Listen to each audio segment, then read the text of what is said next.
छत्तीसगढ़ में भूपेश बघेल की सरकार सभी का ध्यान रखने की बात करती है और ऐसे में अचानक से दिवाली के ठीक पहले अगर कर्मचारियों का डीए बढ़ा दिया जाता है तो इससे समझा जा सकता है कि किस तरीके से लगातार भूपेश बघेल जो कहते हुए नजर आते हैं कि वो हमेशा ही कर्मचारियों का उन्होंने ध्यान रखा है। इससे पहले 5 दिन की वेतन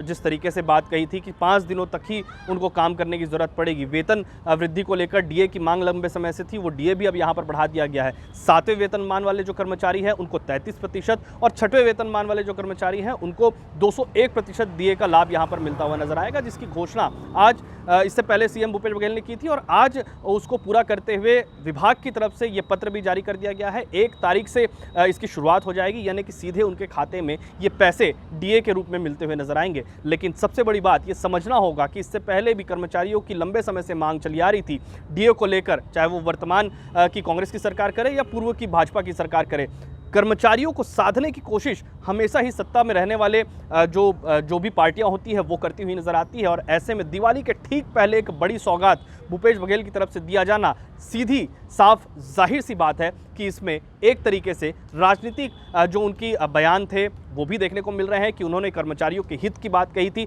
लगातार कर्मचारियों के फायदे की बात कही थी, वो फायदा दिवाली के पहले उनको मिलता हुआ नजर आएगा। और आने वाले दिनों में क्योंकि विधानसभा चुनाव के लिए भी बहुत लंबा वक्त नहीं बचा है, ऐसे में कांग्रेस की तरफ से जो उन्होंने वादा किया था, हर वर्ग के लिए वादा किया था, वो हमेशा ही इस बात को कहते हैं कि उन्होंने हर वर्ग का वादा पूरा किया है। कर्मचारियों से भी ये वादा किया था, कर्मचारियों से भी वो वादा पूरा करते हुए नजर आ रहे हैं। 33% और 201% डीए की जो उनकी मांग लंबे समय से रही थी, उसमें इस डीए की घोषणा कहीं ना कहीं आने वाले विधानसभा चुनाव में एक बड़े वर्ग को साधने की कोशिश, क्योंकि लाखों लोग कर्मचारी इससे सीधे तौर पर प्रभावित होंगे और एक लंबी मांग जो वर्षों से चली आ रही थी वो मांग अब यहां पर पूरी होती हुई नजर आएगी। दिवाली के ठीक पहले इस घोषणा को करने का सीधा साधा मकसद है कि उनको आने वाले दिनों में जो फायदा है वो सीधे तौर पर पार्टी के रूप में कांग्रेस के तमाम नेताओं को, सरकार को मिलता हुआ नजर आएगा। लेकिन आने वाले दिनों में इस जो कर्मचारी है वो और कितने खुश होंगे, उनको और कौन कौन सी सौगातें मिलेगी, क्योंकि उनकी लंबी फहरिस्त है, इसके अलावा और भी कुछ उनके मांगे थी, वो कब तक पूरी होगी ये आने वाले वक्त में ही पता चलेगा।